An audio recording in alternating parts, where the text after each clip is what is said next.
Hello, Essex Westford School District. I am Davion Lewis, and I am so delighted and so humbled to be one of the finalists to serve as your next superintendent of schools. I am so eager to be there in the next couple of weeks and to meet all of the amazing students. Eager to see you kiddos, to get to learn about you and to know you. I'm excited to meet the families as well and just to learn about the Essex Junction community. I've also heard a lot of great things about some of your local food. And so I'm excited to have some good meals while I visit. So, my core values. I'll start by saying that for me, a lot of key things also involve some sort of a quote or a song, and so I use a lot of quotes, and I'll reference a lot of songs and music lyrics. But my three core values that really describe me first is integrity. Integrity is doing the right thing even when no one is around watching. My integrity, who I am as a person, my reputation, it is my most valuable possession. And it's really important to me that people view me and believe me to be someone who's ethical and trustworthy.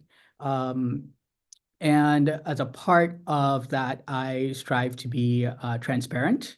And sometimes that gets me into trouble, but I'm okay with that because if you're doing the right thing, then that's okay. I try to be clear. I try to be honest. I try to be super intentional and thoughtful. That's just a part of who I am as a person. That is deeply rooted in my upbringing. My mom was very much like that and instilled that in me. And it's also a part of my faith. I'm reminded of the quote, it is not good enough for us to be only justified in the things we do and say, but we must also be dignified as well. So integrity is really important to me. And I think it was Dr. King who said it best, and we just celebrated his birthday. The ultimate measure of a man is not where he stands in moments of comfort and convenience, but where he stands in times of challenge and controversy. And being a person of integrity is super important to me. The second core value is empathy, which I know is one of the attributes that EWSD strives for in its portrait of a graduate. Empathy is really important. The world needs people who are kind, who can display kindness to themselves and to each other. So emotional intelligence, self-awareness, the ability to self-reflect at the end of each night before I go to bed, if I do ever get any sleep, the last thing I do is to reflect on the day. Was I polite to this person today? Did I forget to call back this person today? I was a little bit too abrupt with this person today, so you need to apologize tomorrow. So that empathy, self-awareness, self-reflection is really important to me. Um, he who knows himself, he who knows others is wise, but he who knows himself is enlightened, says Lao Tzu, a quote there. So empathy is really important to me. The next one is service. I believe wholeheartedly that being a leader means that you are in service of others. And the greatest leaders I know and admire are all servants. As servant leaders, you value others, you invest in others, you commit to the growth and success of others. And so for me as a leader, your wins are my wins. We do this together, especially in education. That's such a complicated and difficult work to do. So if I were to be your next superintendent, I would be there in service of you because being a leader is a privilege to serve. And so a great quote I think about Muhammad Ali that says, service is the rent that you pay for your room here on earth. And I'm also reminded from Matthew 23, the greatest among you shall be your servant. Whoever exalts himself will be humble, and whoever humbles himself will be exalted. So being of service is really important to me. So those are my three core values. So what can you expect from me as a superintendent? First, you can expect someone who is a visionary, who is bold and courageous. These are words that are often used by those who I work with to describe me. Um, I'm always questioning things. I'm always thinking about how can we do things better to improve the lives of the kiddos that we serve. And so one of my favorite quotes here from George Bernard Shaw, some men see things and ask why. I dream things that never were and asked why not? Why can't we do this way if it's going to improve outcomes for kiddos? That's me. I'm always trying to push us to do better, to be better, all in the service of our young people. So you can expect someone who's going to be bold and courageous and always having a big vision of what's possible for our kiddos. The next thing you can expect from me is someone who really understands and values the importance of relationships.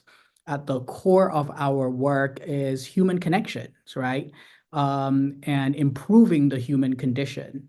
And so I often remind the folks that I work with that context before content. We have to understand the context in which we work. We have to understand the community in which we work before we actually get into the work. And to understand the context, the community, you have to build relationships. And so in order to do that, I am highly visible. I am highly accessible. Where I am now in South Bend, I get my haircut on the barbershop at North Olive. And the kiddos see me when they go to get their haircut on a Saturday morning as well. My favorite place to get a burrito is Rosales. That's on Western Avenue. And the students see me walking in, and they fix their uniforms and whatnot because Dr. Lewis is there. And I'm like, no, no, no, we're off the clock, everyone, relax. So I'm in the community, I'm visible, I am accessible. Henry Winkler once said, assumptions are the termites of relationships. And so much of what we see happening in our schools and in the world at large is based on assumptions because we don't take the time to really get to know people and build relationships with people. So that's something that you can expect from me as superintendent, really focusing on building relationships, especially with our kiddos and our families. You can also expect leadership that is inclusive. In my opinion, great leaders bring people together. One of the things I often say is that schools are microcosms of their communities. And so whatever is happening in a community will ultimately manifest in a school. And so what that means is that just as how we need a vast array of programs and services so that our communities can thrive, we need the same thing in our schools. And so we need to build ecosystems of supports for our schools and the young people that are in our schools. And so I am very adamant about bringing people together, about building bridges, about being a unifier, being a collaborator. I am known for being able to work with very diverse groups of people and helping them to find common ground and solutions. You can also expect that my leadership is flexible. People often compliment that I'm very easy to work with, that I bring joy and humor to the work. Because again, George Bernard Shaw talks about those who cannot change their minds cannot change anything. And so if you're too inflexible, how effective can you really be as a leader? You will expect from me someone who's data-driven and data-informed. So before we make a decision, what does the data tell us in terms of where we should be going? You can expect that I'm going to over-communicate. I like to say, let's make sure we're communicating with our families and the community by land, air, and sea, that we're sending out the printed flyers, that we're doing the text messages, we're doing the class dojos, what have you. We have to communicate. I'd rather families say, hey, stop sending home messages as opposed to we're not getting enough communication from you or the district. Next to love, education is the single greatest thing that we can provide to children that will impact their lives. And so I take this work very, very seriously. And so what that means in terms of expectations is that while I understand that I'm an educator, I strongly believe my number one job as superintendent is to ensure the safety and security of the kiddos.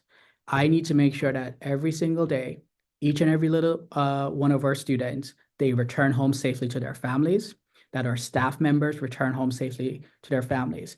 I've been described a little bit as a safety nut. I will do everything that I can to keep kids safe, especially in today's world. And our kiddos cannot learn, they cannot thrive if they're worried about their safety. And the same is true for our teachers. So that's what you can expect from me as superintendent. You guys say it the best there at EWSD, 3 communities, 10 schools, but 1 district. And I'm not going to do anything to interfere with us being able to live out that mantra. So that's what you can expect from me as your next superintendent. When did I learn that I wanted to dedicate my career to education? So I'll start by saying I am not supposed to be here by any stretch of the imagination. In fact, I often wonder, how did I get here?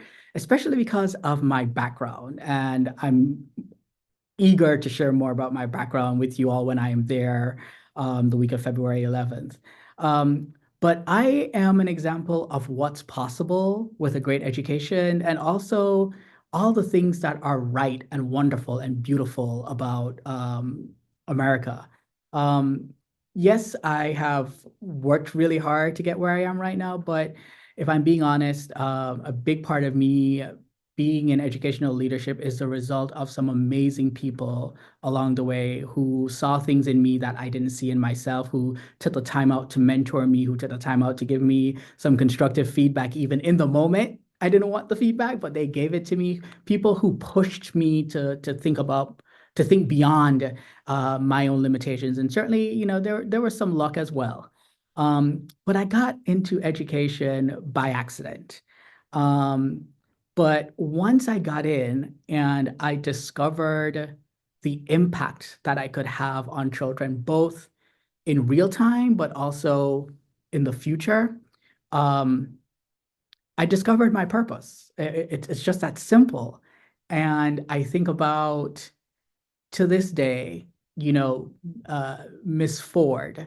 I taught her son Brandon maybe 12 years ago. And to this day, I still get a text message every single Christmas from her. And I haven't seen her son in so many years. He's, graduated high school, joined the Navy, has a family now.